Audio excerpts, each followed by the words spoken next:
Tony, during Thursday's meeting, we heard what the fishermen had to say, and we've already broadcast an interview with Anton Getz, on their viewpoint. But what was interesting is, as a businessman, you made quite an interesting suggestion, a win-win situation. Let's just talk about it. Yeah, I think one's got to try and see, what we're going to get out of it as the South Coast from an overall business proposal, if I can put it to you that way. It's all very well implementing an MPA, but if the MPA does not provide business opportunities for the South Coast, conservation is phenomenal, but conservation can kill as well. So bottom line is we need to look at this and we need to leverage off the MPA, and instead of saying no to an MPA, say yes to an MPA. And how do we leverage off this, and how do we create a situation where we can create a lot of investment into the South Coast? And I know I've many occasions spoken about small craft harbours. If you look at the south of France, if you look at Miami, if you look at anywhere in the world where they've got small craft harbours, it's serious business that comes in behind them. We've got phenomenal golf courses, we've got incredible scenery, we stretch all the way up to the Drakensberg, so nobody can fault us on our natural resources. And we've got a magnificent situation with Protea banks and our whole fishing potential out at sea, etc. And why not use it? Why not use it to the benefit of the South Coast? And But how do you twist their arm? well, I think what one's got to do is say, fine, you've got a Class A, Class B1, and a Class C. Class C allows certain things.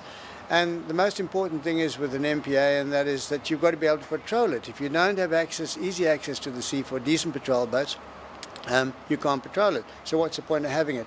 So we shut down the entire South Coast business-wise, which is exactly what will happen if we have an A or a B1. And then, you're going to have all the international trawlers coming in, and I've seen these tuna boats in the Seychelles and elsewhere, and believe you me, they are like military craft. They are so high-tech and so advanced and so deadly. They kill zillions of tuna. It's unbelievable the damage that they can do. So the bottom line is, what do we need? We need something in the north, something in the middle, something in the south of the South Coast where we can get decent access to the sea. You don't have to shove your boat down through the sand and belt it out through the waves and possibly get capsized, whatever, on a bad day. And those small craft harbours, if you look at the south of France, it's brought Sophianopolis, which is basically the number 2 Silicon Valley.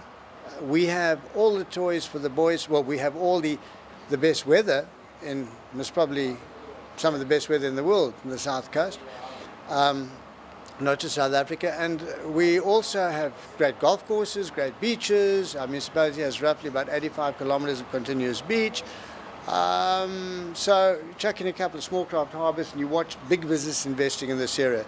And most importantly, government has announced a 1.7 billion rand high-tech park, which is going to go up in Shelley Beach. That's a major investment, and this will bring so much more investment to the area. Okay, I just want to get something clear in my mind. You spoke about an A or a B classification, yeah. But am I right then? What you actually want is a marine reserve or an MPA, a protection area, but only up to a point. In other words, fishing will still be allowed. But then, in addition to that, you want the small craft harbours. Well, the small craft harbours are, how can one put it? They're an attraction for people to invest in the area. We have the sea.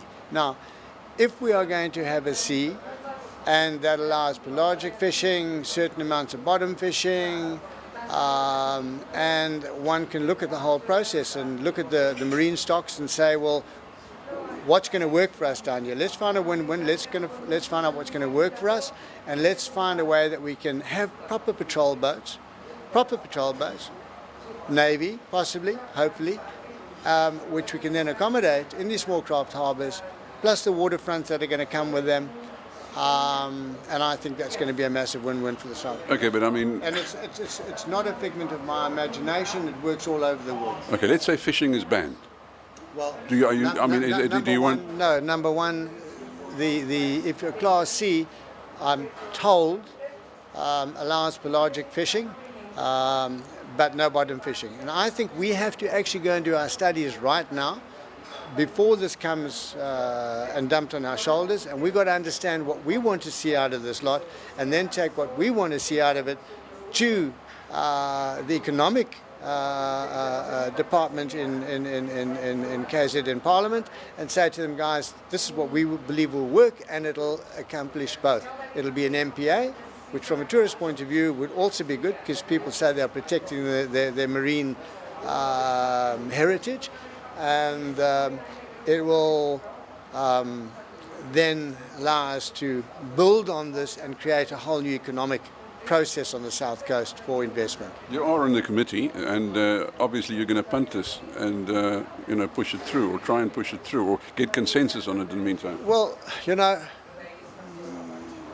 yes, I am on the committee, and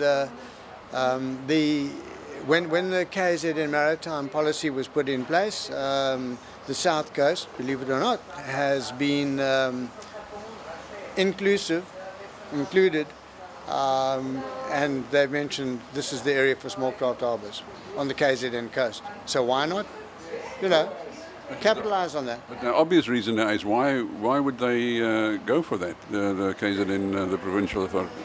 Well, job creation, and lots of it. Big investment, a whole new world on the South Coast, a whole new world of access to the sea, which most people can't get to unless they go on a charter boat. But it's going to cost them money. 3 small craft harbours, the infrastructure, not all the shops and all the rest of it, but the infrastructure, etc., will cost roughly about 500 million per unit. And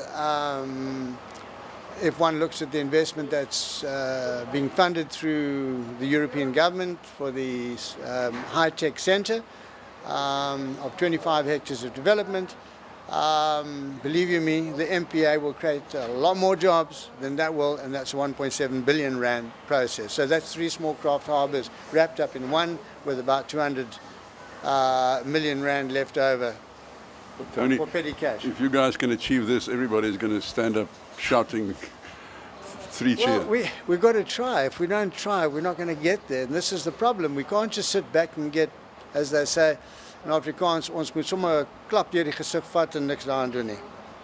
Anyway, best of luck, and we hope you succeed.